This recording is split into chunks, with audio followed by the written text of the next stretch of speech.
the book of Revelation ¿Sientes que el libro de Apocalipsis es un poco confuso para ti? ¿Es difícil de seguir? ¿Difícil de percibir de qué se está hablando en este libro? Para la mayoría de la gente, esa es la experiencia que tienen al leer y estudiar el libro de Apocalipsis. Y hay una razón para ello. Te daré un ejemplo. Si vas a un teatro a ver una obra y no sabes de qué se trata la obra, no conoces ninguno de los personajes principales, ni nada sobre la historia de ellos, su papel, eso hará que la obra sea difícil de ver, de seguir, de percibir, de comprender con respecto a lo que está sucediendo. Y por eso se acostumbra, cuando vas a ver una obra de teatro, que al entrar te den un programa, y allí puedes leer sobre el trasfondo y el tema de la obra. ¿Quiénes son los personajes principales? ¿Qué se sabe acerca de esos personajes clave? Y quizás saber algo del papel que van a tener durante la obra.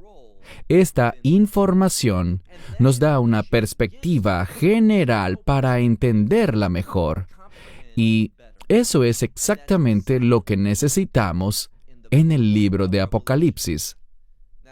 ¿Y dónde encontramos eso? Lo encontramos en el resto de las Escrituras, principalmente en la profecía.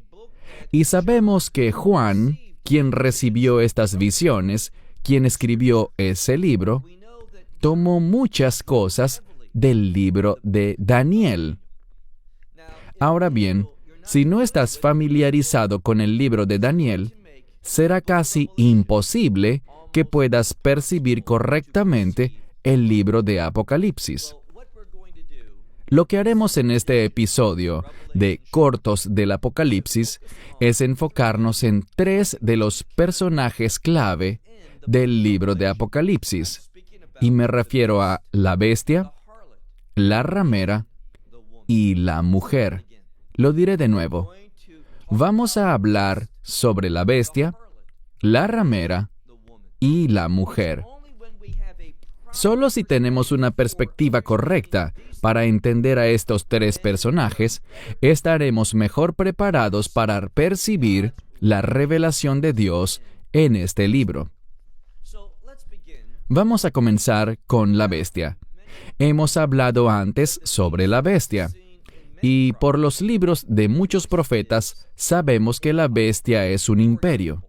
Por ejemplo, en el libro de Daniel capítulo 7, el cual es un capítulo muy importante, Daniel tiene una visión de 4 bestias: el león, el oso, el leopardo, y luego uno que es muy particular.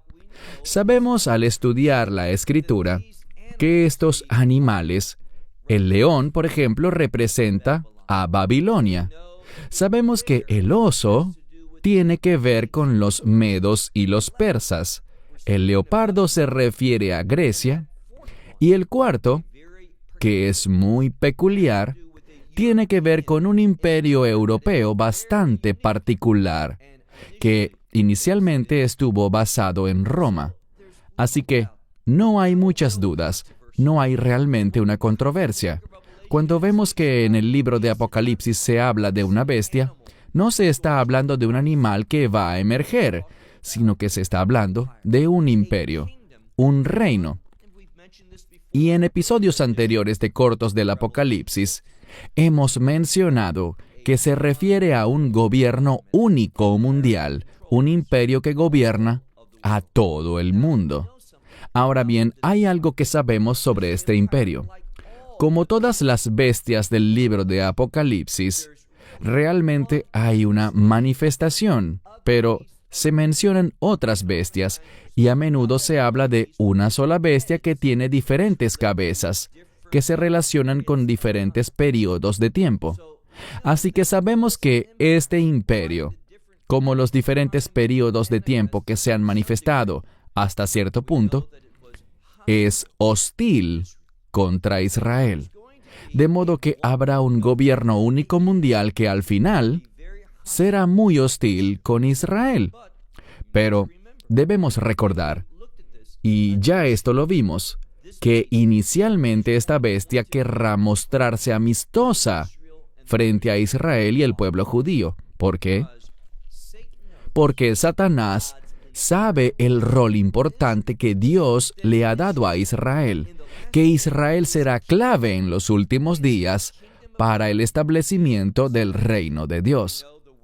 Conocemos las palabras del Mesías al final de Mateo capítulo 23 cuando dijo: les digo, yo no vendré a reunir al pueblo judío hasta que ellos digan Baruch Haba Beshem Adonai, que significa bendito es el que viene en el nombre del Señor. Y Satanás y ese falso profeta, el anticristo, ellos saben eso. Así que ellos al principio intentarán ganarse la lealtad de Israel. Pero al final, Israel no será leal al anticristo. Israel y el pueblo judío quizás aprecien las aparentes buenas obras, los gestos amables que el anticristo hará para seducir al pueblo judío y lograr que lo sigan.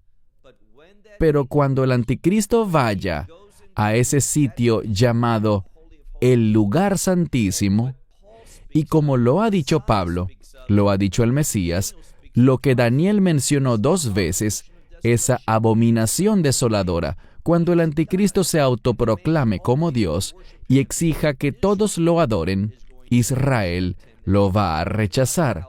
Y hemos hablado de que esto dará inicio a un tiempo de persecución, la peor persecución que haya sufrido jamás el pueblo judío.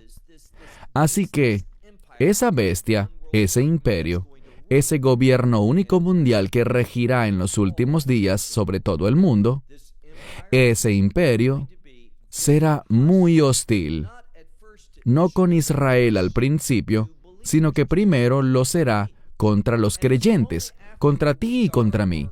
Y solo después de que nosotros seamos removidos e Israel lo rechace, entonces ese imperio bajo el liderazgo del anticristo empezará un período conocido como la angustia de Jacob, la tribulación de Jacob, para producir la peor persecución que ha sufrido la nación de Israel y el pueblo judío. Esa es la bestia. Otro personaje que hemos mencionado es la ramera. La prostitución, desde el punto de vista profético, suele usarse de manera simbólica. La prostitución se refiere, por supuesto, a la inmoralidad sexual. A veces, en el matrimonio, el adulterio. Otras veces es simplemente una inmoralidad de ese tipo, sea la persona casada o no. Pero desde el punto de vista profético, la gran mayoría de las veces, cuando los profetas hablan de prostitución y adulterio, no están hablando de un hombre y una mujer. La gran mayoría de las veces están hablando con respecto a Israel y Dios, que Israel ha hecho el papel de ramera. ¿En qué sentido? Que Israel ha seguido a ídolos, se ha involucrado en lo que llamamos en hebreo abudá zará, idolatría. Por lo que la prostitución es algo que será muy fuerte en un principio, y debes escuchar esto. En un principio, en ese imperio, el anticristo permitirá libertad de culto, lo que la gente prefiera.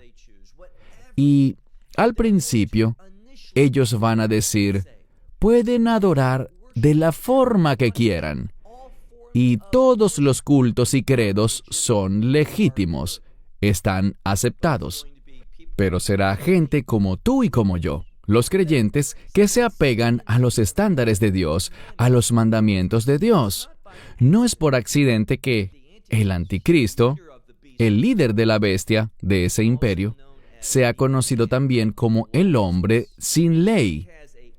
Él tiene un espíritu blasfemo, y ese espíritu blasfemo es antagonista a la Torá. La Escritura es clara al respecto. Él es el hombre que está en contra de la Torá, Eso es lo que dice el nuevo pacto acerca del anticristo. Por tanto, nosotros estaremos hablando en contra de la inmoralidad, de lo que es injusto, de todo lo que esté en contra de la ética bíblica que encontramos en las Escrituras. Nosotros diremos, no todas las religiones están bien. No todo lo que luce espiritual es de Dios. Sabemos que Dios nos manda a probar los espíritus para ver si son de Dios o no. Y como nosotros denunciaremos la idolatría, los creyentes seremos perseguidos. Así que vemos que inicialmente el carácter principal de ese imperio malvado, bajo la dirección del anticristo, será blasfemo siempre, pero inicialmente estará lleno de idolatría. Sin embargo, ocurrirá un cambio. Ahora bien, hicimos mención de esto cuando estudiamos Apocalipsis capítulo 13, y dos bestias, ese imperio y también el líder de ese imperio, el anticristo, el falso cordero que emerge de un período de estabilidad. La bestia emerge, ese imperio emerge de la inestabilidad, pero cuando el imperio esté afianzado, entonces su líder se manifestará. Y sabemos algo. Sabemos que en las últimas partes de Apocalipsis capítulo 13, hay un mandamiento que es promulgado por el falso profeta, en el que él ordena y hace grandes señales y maravillas, en una forma que se asemeja mucho a lo sobrenatural. Eso que es una falsificación, haciendo descender fuego del cielo como hizo Dios. Él dará una experiencia falsificada de eso. Y él le dirá a la gente que haga dos cosas. Mandará que todas las personas hagan un ídolo, una imagen. Sabemos que la Torá prohíbe hacer tal cosa, pero él mandará a hacer una imagen de la bestia, es decir, buscando que sean leales para honrar y adorar a la bestia. Y también que se les ponga una marca que irá colocada bien sea en la frente o en el brazo. Hemos dicho que esto se refiere a pensar de acuerdo con la forma de ser de la bestia y hacer las cosas que están de acuerdo con las obras que ese imperio malvado quiere que hagas. Así que él cambiará abruptamente. Y vemos que la idolatría, todas las expresiones de religión y adoración, terminarán. Y habrá un requerimiento absoluto de adorarlo a Él y solo a Él, al anticristo. Por tanto, hay algo que sabemos, y eso se encuentra, por ejemplo, en Apocalipsis capítulo 17. Se habla de 10 reyes, y mucha gente dice, ¿quiénes son estos 10 reyes? La Escritura dice que a ellos no se les ha dado ningún reino todavía, pero cuando ese imperio se haya establecido, entonces y solo entonces recibirán sus reinos. Por lo que no es adecuado preguntar ahora quiénes son esos reyes. No lo sabemos, no se nos dice, no se nos comenta su identidad, sino lo que harán. Y ellos serán leales a la bestia. Y en el momento correcto, harán dos cosas. Ellos harán guerra contra el Cordero y también van a destruir a la ramera. ¿Qué quiere decir con destruir a la ramera? Muy sencillo. Se le pondrá fin a todas las formas de idolatría. Y solo quedará una, que yo también llamaría idolatría, pero quizás ellos no. La destrucción de la ramera, de todas esas falsas religiones, distintas expresiones de adoración, serán prohibidas y solamente se permitirá adorar al anticristo. Así que tenemos a la bestia, que es ese gobierno único mundial que emergerá en los últimos días, y también, sentada sobre ese imperio, sobre la bestia, estará la ramera, es decir, que el carácter de ese imperio será idólatra y blasfemo. Luego tenemos el tercer y último personaje, la mujer. Si ven, por ejemplo, al final de Apocalipsis 17, esta mujer es llamada una ciudad y será la capital. Bueno, muchos dicen que es Babilonia, porque se menciona a Babilonia, y es así. Pero debemos entender a Babilonia proféticamente. ¿Cuál era el carácter de Babilonia? Aquella antigua Babilonia. Y cuando entendemos la antigua Babilonia, podremos entender a la Babilonia de los tiempos finales, la cual, como muchos eruditos piensan, está relacionada con Roma. Ahora bien, Roma es simplemente un término relativo a Europa.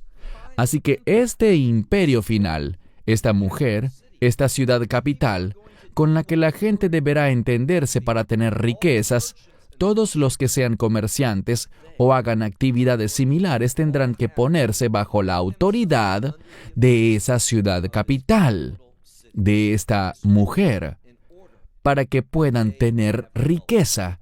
Y ese es el carácter del imperio de los últimos días, en el que el dinero tendrá prominencia. No la verdad, no la santidad, no los mandamientos de Dios, sino la riqueza. Y finalmente, y con esto cierro, este es el motivo por el cual veremos que Dios va a destruir toda la riqueza del mundo en un momento. Vemos eso, por ejemplo, en Apocalipsis capítulo 18. En un momento, todo eso tan preciado y valioso, de gran valor, Dios hará que no valga nada. Eso es lo que Dios hará. Por esa razón es tan importante que nosotros guardemos tesoros en el cielo. Con esto cierro este episodio de Cortos del Apocalipsis. Hasta la próxima. Que Dios les bendiga. Shalom desde Israel. Shalom from Israel. Esperamos que te hayas edificado con el mensaje de hoy y lo compartas con otros. Te invitamos a seguir nuestros estudios cada semana por este canal y por el portal de YouTube de Amarás a Israel. También puedes descargar nuestra aplicación móvil gratuita, Mi Estudio Bíblico. Finalmente, para obtener más información sobre nosotros, visita nuestra web amarasaisrael.org, donde encontrarás otras conferencias de Baruch en audio, video y texto. Hasta el próximo programa. Que el Señor te bendiga en Yeshua HaMashiach, Jesús el Mesías, mientras caminas con Él. Shalom desde Israel.